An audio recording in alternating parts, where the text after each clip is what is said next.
Oui, en fait, je suis en train de traduire par ce geste la thématique que je vais aborder avec vous dans cette capsule. Il s'agit tout simplement de ce que je pourrais appeler la folie, avec un terme beaucoup plus accessible, à savoir les maladies mentales, ou peut-être d'autres thèmes que vous utilisez dans votre famille pour pouvoir, disons, parler de quelqu'un qui, quelque part, a perdu la boule. Souvent, ces genres de personnes de notre famille qui perdent les pédales, qui entrent dans une forme de folie, de déséquilibre mental ou de débilité mentale, ces gens qu'on appelle généralement les fous ou les folles qui sont dans nos familles, il peut s'agir de votre père ou de votre mère ou de quelqu'un de la famille qui, à un moment donné, simplement a perdu les pédales. Généralement, on voit tout de suite la sorcellerie. En fait, ce n'est pas loin de là, mais ce n'est pas toujours vraiment la sorcellerie. Dès qu'on voit quelqu'un qui a perdu les pédales, qui souffre de débilité mentale, de dysfonctionnement mental, quelqu'un qui devient tout de suite anormal, on regarde tout de suite au niveau donc de la sorcellerie, de l'envoûtement, de magie noire. On peut dire que la source peut venir de là, mais est-ce que toutes les formes de folie que vous avez dans votre famille proviennent-elles vraiment de la sorcellerie? La réponse est non. C'est la raison pour laquelle il faut maîtriser la spiritualité ancestrale, la métaphysique de la nature et savoir comment les choses doivent fonctionner. Laissez-moi vous expliquer un peu les choses, parce que nous tous, qui que nous soyons, nous avons des parents proches ou éloignés qui, à un moment donné, ont une certaine fragilité mentale, souffrent de surmenage continu, de dysfonctionnement mental ou de folie passagère ou d'un certain nombre de pertes de mémoire chroniques. Et vous ne vous posez pas la question de savoir pourquoi de telles choses existent dans une famille. Je ne veux pas dire dans votre famille, mais dans une famille. Pourquoi je vais dire dans une famille? Parce que c'est obligatoire, c'est nécessaire, c'est indispensable. Il n'y a aucune famille sur cette terre dans laquelle le principe premier de la folie n'existe pas. Oui, quand je parle comme ça peut faire froid dans le dos, où chacun va se dire, mais cela veut-il dire que forcément dans une famille, soit pendant mon existence terrestre ou après mon existence ou avant mon existence, y a-t-il eu ou y a-t-il ou y aura-t-il quelqu'un qui va souffrir de folie dans notre famille? Ne réfléchissez pas beaucoup. Je vais vous donner la réponse. La réponse est absolument oui. Il y en aura forcément. Cela est dû à la nécessité de l'équilibre qui doit prévaloir au sein de la famille. Et cet équilibre repose sur le fait que dans chaque famille, il doit y avoir forcément un fou. S'il n'y a pas un illuminé, il doit y avoir forcément un fou. Généralement même, pour certaines familles, les deux. Laissez-moi vous expliquer un peu comment les choses fonctionnent.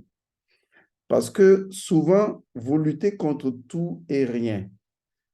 Vous luttez contre ce qui est. Vous luttez contre les principes premiers. Au lieu de pouvoir les récupérer et de les transformer à votre avantage, vous voulez lutter contre.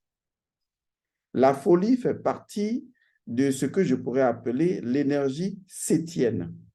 Parce que s'il y a une divinité qui est considérée comme étant folle, s'il y a un Dieu qui est considéré comme étant fou, anormal, un Dieu irrégulier, un Dieu complètement zinzin qui fait des choses les plus paradoxales, c'est le Dieu sétien.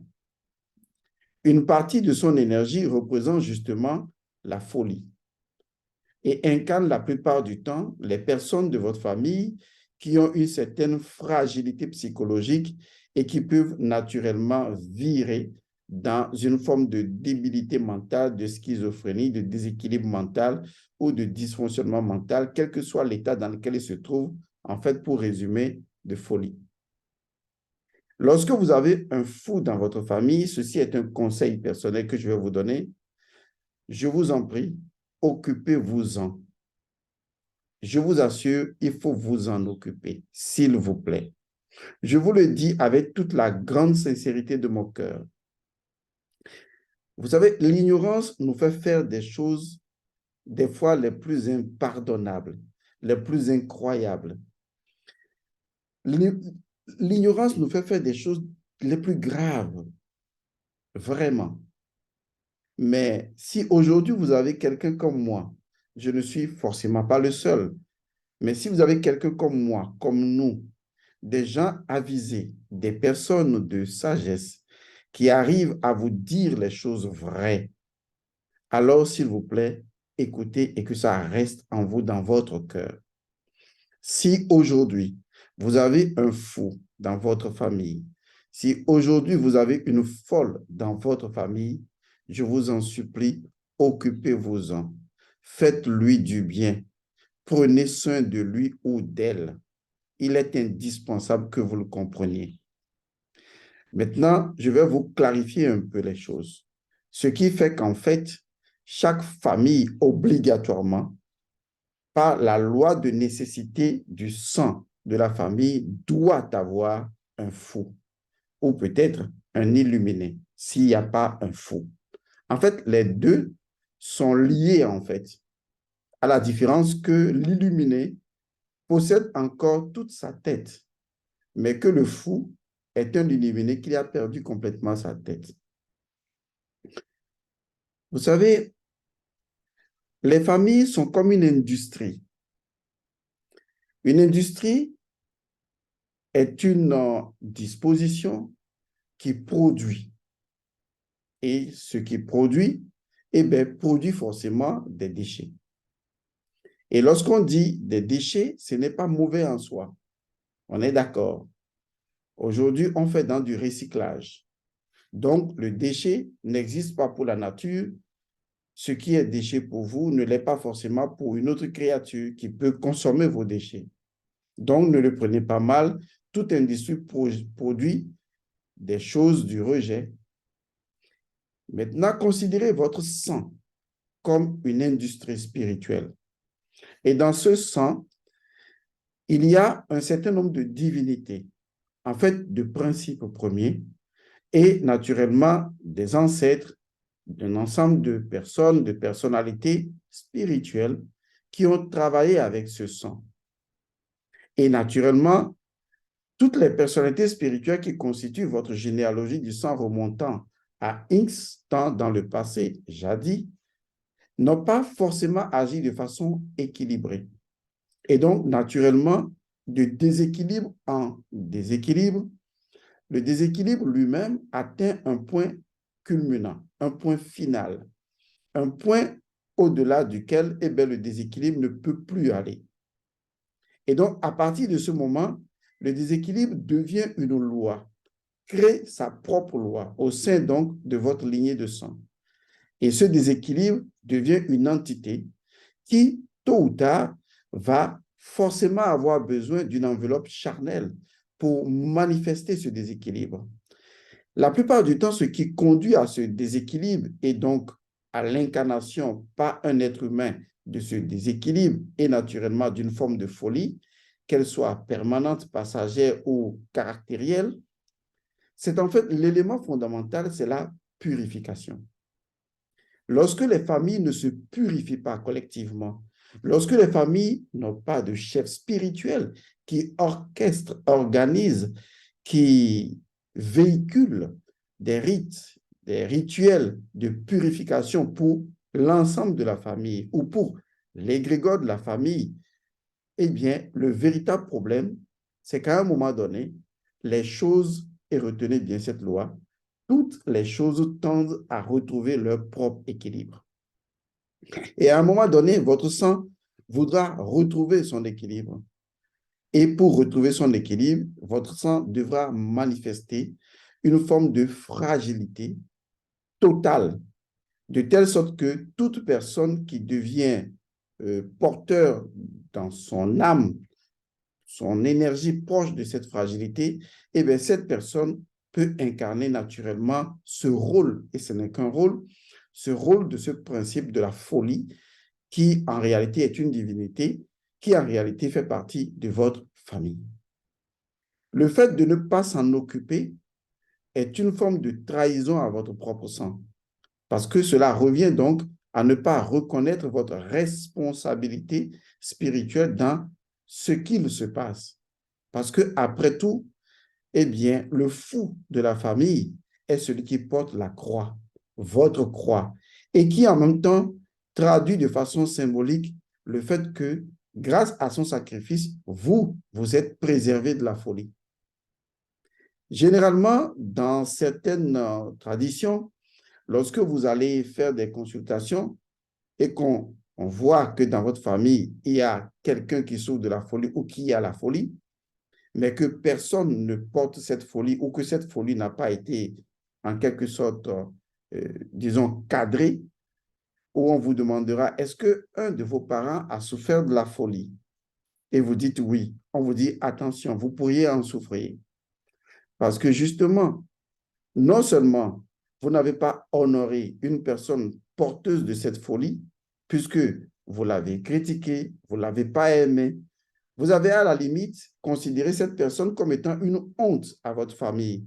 Vous l'avez même certainement dénigrée. Vous n'avez pas compris votre responsabilité spirituelle dans l'équilibre en cours. Et à un moment donné, eh bien, on vous dit qu'un jour, eh bien, cette folie pourrait attraper quelqu'un d'autre parce que cette entité n'a pas été recadrée.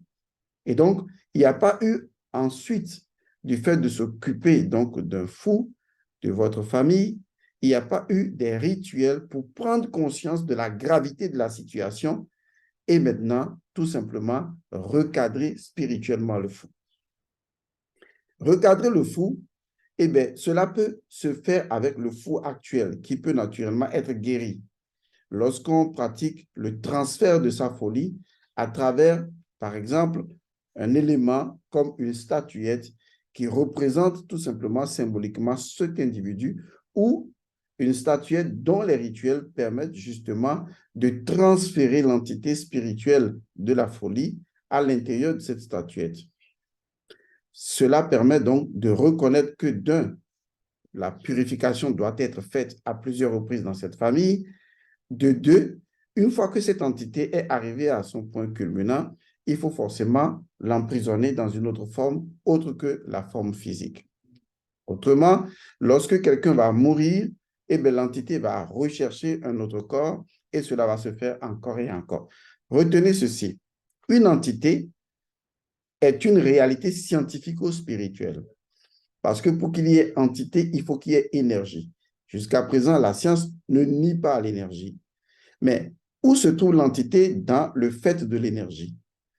L'entité vient en ce sens que, une fois qu'une énergie acquiert une certaine récurrence, c'est-à-dire une répétitivité dans son fonctionnement, on parle automatiquement d'entité.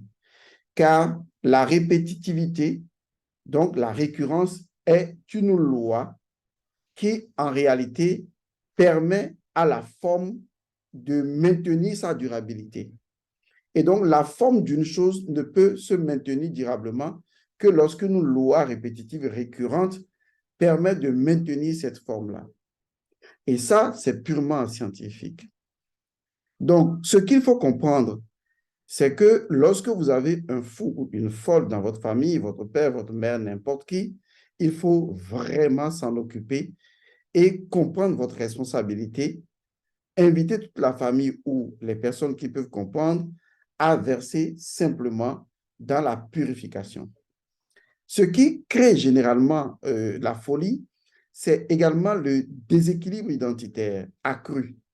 Parce que plus les familles sont déséquilibrées encore et encore, plus l'entité identitaire pose problème et crée, n'est-ce pas, dans son énergie, un déséquilibre capable donc d'introduire non seulement une entité, mais une réalité à l'intérieur donc de la famille.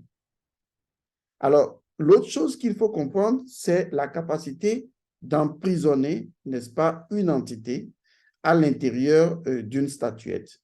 Cela revient donc à dire que vous pouvez, par exemple, au fur et à mesure que vous connaissez ce principe septien de la folie, vous pouvez, au moment donc de la purification, créer une statuette qui, en fait, va porter la totalité des déséquilibres de la famille au fur et à mesure que le sang, l'industrie de la famille, produit quelque chose.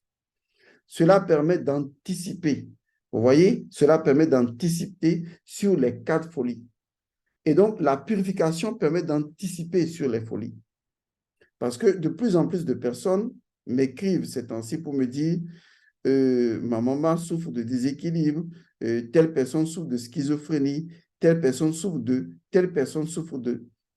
Mais en fait, les gens ne comprennent pas que autant chaque individu dans la famille a une identité individuelle, mais qu'en réalité, eh bien, le sang familial, l'égrégore de la famille est une identité. Et que une fois que l'identité égrégorique de la famille connaît un déséquilibre accru dû au fait de l'absence des rites et rituels et traditions, eh bien, il s'incarne un déséquilibre identitaire progressif qui va créer une récurrence et à la limite, eh bien, il faut un équilibre final. Et ce point de déséquilibre qui survient comme un équilibre à une suite de déséquilibres va finalement amener la manifestation dans la matière d'une situation de folie. La folie signifie simplement que le point de déséquilibre total a été franchi et que on sombre dans tout ce qui est, disons, anomalie à l'intérieur donc de l'égrégore ou carrément du sang de cette famille. Le danger, et c'est ça le problème, le danger dans le fait que quelqu'un récupère cette folie vient du fait que une personne physiquement est devenue folle. Si en anticipant, on veillait à ce que la folie ne se déclare pas manifestement dans le corps physique, il n'y avait donc pas de risque que quelqu'un prenne ça. Mais le fait qu'une fois, deux fois, ou à plusieurs reprises, ou même une seule fois, l'entité de la folie a pu s'incarner dans un corps, c'est-à-dire est arrivée à prendre forme et à déséquilibrer une structure matérielle physique, ça veut dire que cette folie a une énergie d'impédance, une certaine caricature qu'il sera difficile à régler parce que là, l'entité a déjà goûté à la manifestation physique. Le plus grand défi que les âmes, ou les esprits, je vais dire ça comme ça, le plus grand défi que les esprits ont à relever, les esprits qui n'ont pas trouvé de corps ou qui ne peuvent pas trouver de corps ont à relever, leur plus grand défi, leur plus grande, je vais dire, joie, leur voix, leur vision, voilà, c'est de posséder un corps. Toutes les entités veulent posséder un corps. Parce que le corps est l'instance finale de la jubilation. Parce que le corps est un débordement. Or, le débordement en spiritualité, c'est la jubilation. Et donc, une entité qui n'a pas encore trouvé de corps est généralement une entité faible. On peut toujours, disons, la détourner, on peut toujours la purifier, on peut toujours, d'une certaine manière, la combattre parce qu'elle n'est pas arrivée à ce qu'on appelle le point de perfection. Sachez que c'est le nombre 7 qui caractérise la perfection et le corps physique est arrivé quand même à ce point d'équilibre parfait. Et donc, quand une entité prend corps physique, c'est que cette entité a beaucoup évolué en elle-même. Est-ce que vous voyez? Si par exemple une entité de l'eau arrive à prendre corps, c'est que non seulement cette entité appartient à la 7e classe des entités de l'eau, mais que cette entité a pu réunir les autres éléments, comme par exemple l'air, le feu et la terre, et a pu maintenant prendre corps, ce qui a forcément pris du temps. Une entité de 2e classe de la catégorie des entités de l'eau ne peut pas s'incarner physiquement.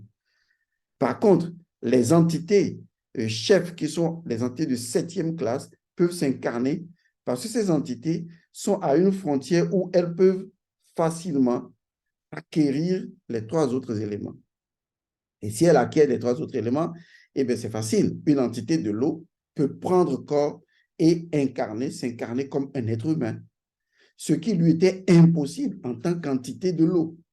Est-ce que vous voyez ce qui lui était impossible parce que n'ayant qu'un seul élément, et un seul élément ne lui permet pas de prendre un corps physique, puisque pour avoir un corps physique, il faut réunir les 4 éléments. Et quand les 4 éléments sont réunis, le 5e élément ne peut plus refuser la loi. Parce qu'une fois que les 4 sont ensemble, le centre se crée automatiquement. Or, le centre, c'est l'akasha, c'est le 5e élément. C'est comme si les 4 éléments disent, nous sommes déjà tous réunis. Tu ne peux plus nous refuser ce qui est de notre droit. Est-ce que vous comprenez ça? À partir du moment où une entité prend corps et que sa forme a été et a existé, il est difficile donc de la combattre. Tant qu'elle n'a pas pris forme, elle n'a pas pris corps, je veux dire, eh bien, facilement, on peut nettoyer. C'est pour cette raison que je vous demande de faire régulièrement la purification pour éviter qu'une entité n'évolue jusqu'à la 7e catégorie pour prendre corps et maintenant s'asseoir. Parce qu'une fois qu'elle prend corps, c'est qu'il sera difficile de l'anéantir puisque là, elle est dotée d'une âme humaine, ce qui, en fait, va compliquer la situation. Et donc, lorsque vous avez la folie ou un fou, une folle dans votre famille, je vous ai déjà donné le conseil, occupez-vous-en. Parce que le fait de ne pas s'en occuper est une trahison à votre propre sang et cela risque de vous compliquer la tâche parce que tôt ou tard, vous risquez de porter ou que vos enfants vont porter cette entité. Deuxièmement, il faut traiter la folie comme une entité vivante, une entité qui vous a échappé et qui est arrivée parce que vous avez versé dans le déséquilibre identitaire et dans une suite de manquements identitaires qui n'ont pas pu se faire et qui, à la longue, ont créé les déséquilibres identitaires ayant abouti justement à cette fragilité mentale qui, en l'occurrence, a créé à l'intérieur d'un des membres de la famille ce que vous appelez donc la folie. L'autre chose à faire, c'est de détenir le rituel de transfert qui permet naturellement d'extraire cette entité, c'est assez difficile, d'extraire cette entité du sang de la famille ou de l'égrégore de la famille, puisque l'égrégore et le sang sont très liés ensemble, et de transférer cela dans une statuette et de pouvoir l'emprisonner dans cette statuette, de telle sorte que cette statuette devient le symbole ou l'entité qui va toujours prendre sur elle-même ce que j'appelle, disons, les déséquilibres que vous allez produire. Et une fois que cette entité est installée ou cette statuette est installée, eh bien, la famille peut se porter tout à fait bien. Mais la solution, la vraie, c'est de rester dans l'équilibre identitaire. Parce que tant que vous sortirez de l'équilibre identitaire, vous produirez cette énergie-là. Et tôt ou tard, cette énergie va devoir créer une énergie septième ou une sous-énergie septième qui va donner naissance à la folie. Maintenant, est-ce que l'on peut guérir la folie? Parfaitement, on peut guérir la folie. On peut guérir la folie parce que l'individu n'a pas perdu son esprit. L'individu n'a pas perdu son âme. C'est là qu'il faut comprendre la chose. Ce qui est perdu dans l'individu, c'est la connexion entre son fonctionnement mental et justement son esprit. À partir du moment où il y a dysfonctionnement entre l'esprit et le mental, or le fonctionnement entre l'esprit et le mental est maintenu par les rites identitaires. Et donc, une fois que ce fonctionnement est déséquilibré ou n'existe plus, forcément, il y a la folie. Puisque ce sont les valeurs, les rites identitaires, les entités de l'identitaire qui maintiennent la cohésion entre l'esprit et le mental, ou entre l'esprit et le cœur, puisque l'esprit utilise les deux. Déjà, regardez un peu les personnes qui sont à l'étranger, beaucoup de personnes qui vivent dans la diaspora, qui n'ont pas connu les rituels identitaires, ou des personnes qui se sont mélangées à d'autres races et qui n'ont pas subi de rituels identitaires. Est-ce que vous ne percevez pas leur fragilité mentale? Est-ce que vous ne percevez pas le déséquilibre mental? Est-ce que vous ne percevez pas, disons, ce comportement d'être dans la lune, d'être un peu tête en l'air ou d'être susceptible, d'être surexcité, de ne plus se posséder? C'est tout à fait normal parce qu'une fois que vous avez croisé du sang avec d'autres personnes, il faut veiller à ce que le rite identitaire se fasse. Or, s'il ne se fait pas, eh bien, il y a énormément plus de fragilité mentale. C'est ce qu'on remarque généralement chez les métis ou d'autres personnes. Ce sont des gens, des personnes enclines, n'est-ce pas, à la fragilité mentale. C'est normal parce que les forces de l'identité, les forces identitaires, qui sont en fait des forces potentielles de la mélanine, que ce soit physique ou spirituelle, parce que c'est les deux mélanines, à partir du moment où les forces identitaires, qui sont les fonctions primaires, antiques, archaïques, chthoniennes de la mélanine, sont complètement, je vais dire, abandonnées ou déséquilibrées, on aura cette fragilité dans notre propre cas. Parce que c'est le cas qui fait le lien, notre cas, l'énergie de vitalité telle que vous l'appelez, mais c'est beaucoup plus que ça, qui fait le lien entre le corps physique et le corps astral, entre le corps astral et le corps mental, entre le corps mental et le corps spirituel. Donc, le cas est partout. Et c'est le cas qui est le transport. Vous voyez, qui est le transport des informations de l'esprit vers le mental. C'est encore le cas qui est le transport des informations de l'esprit vers le cœur. Et donc, si le cas entre l'esprit et le mental, entre l'esprit et le cœur, ne retrouve pas, disons ça, vivacité. C'est pourquoi les Égyptiens disent que ton cas soit vivifié, que ton cas soit nourri. Si, à ce niveau, ce qui doit nourrir le cas, les rites identitaires, ne permettent pas au cas de tenir, c'est normal qu'au fur et à mesure, le cas ne retrouve pas les éléments essentiels qui lui permettront de tisser un lien véritable identitaire entre justement l'esprit et le mental. Puisque l'identité est une composition et de l'esprit et du mental. Et s'il n'y a pas adéquation, eh bien, cela va flancher et on va remarquer que eh bien, l'individu n'est pas lui-même. Il y a beaucoup de personnes qui sont folles. Vous ne le remarquez pas, mais c'est vrai. Il y a beaucoup de personnes qui ne sont pas bien dans la tête parce que ce sont des personnes qui, justement, ont perdu cette connexion, cette stabilité à l'intérieur de leur identitaire. Et donc, comment régler cela? Eh bien, nous veillerons dans une formation ou sur cette chaîne à vous donner des codes. Parce que tout est lié à des codes, tout est lié à des principes premiers pour connaître comment évoluer avec l'entité. Je dis c'est une entité. Il ne faut pas traiter cela comme la science occidentale traite. C'est une divinité, c'est une entité. Il faut à un moment donné stabiliser cette divinité-là dans le sang, ce principe-là dans le sang, l'extraire et lui orchestrer ce que je pourrais appeler une forme de cérémonie et stabiliser le cerveau de l'individu.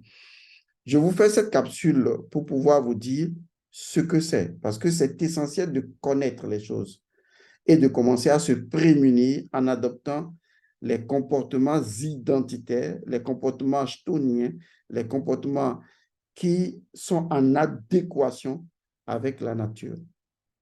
Il y a beaucoup de démons qui circulent dans le monde, beaucoup d'entités qui se promènent et qui se réjouissent lorsque les humains ne respectent pas l'ordre naturel. Peut-être serez-vous possédé par l'une de ces entités qui vous trouverait tellement comme une maison bien garnie de nourriture et que demain, vous serez peut-être une personne folle. Ce n'est pas un souhait, mais l'idéal serait de savoir que dans toute famille, soit il y a un illuminé, soit il y a un fou. Les deux, c'est parfaitement la même chose. Ce sont des êtres anormaux, à la différence que l'homme illuminé a toute sa tête, mais que le fou a perdu toute sa tête. Et quand on parle de tête, on parle de conscience. Portez-vous bien et à bientôt.